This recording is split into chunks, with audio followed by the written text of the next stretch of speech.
Hi, it's Paul Kelly here from the Enable Head Nerd team, and in this video I'm going to show you how to filter and save your views when it comes to sorting your manual patch approvals within N-Central.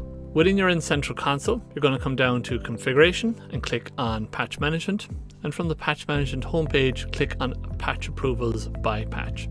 Now in here you will see all the patches that are detected across devices with patch management enabled in N-Central over the last 90 days. But often, particularly when you onboard new customers, you might need to see older patches than that. So what you're going to need to do is you're going to use the show filter option, and you're going to filter for what you're looking for. So in my particular case, I might want critical and security updates for the last 365 days. So I'll choose critical and security. My period of time is going to be 365, not 3.65.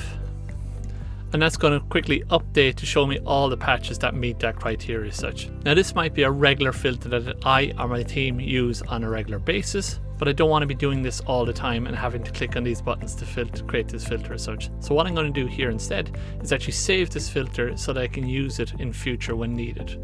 So to do so, we're going to click on the save button, give it a name.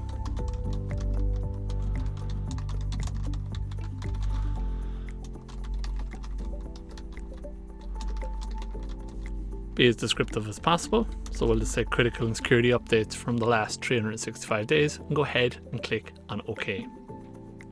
So now anytime I want to check this information, I can simply come in here, click on the show filter button, click on my drop down and choose critical and secure updates and see that update for me on my screen as such as well. Alternatively, I might just want to look for CVSS scores that have a score of 7 or higher, for example. Again, we can simply scroll down to our filtering options. I can choose 7 to 8.9 and 9 to 10.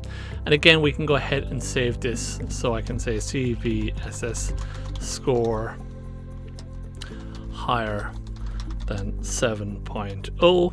Go ahead and click on OK.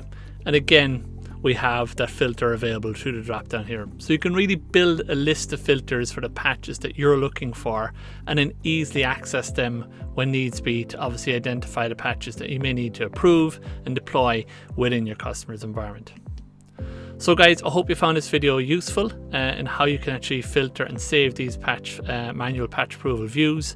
If you have any questions, please feel free to reach out to myself or anyone else on the Head Nerd team, and we'll see you on the next video. Bye for now.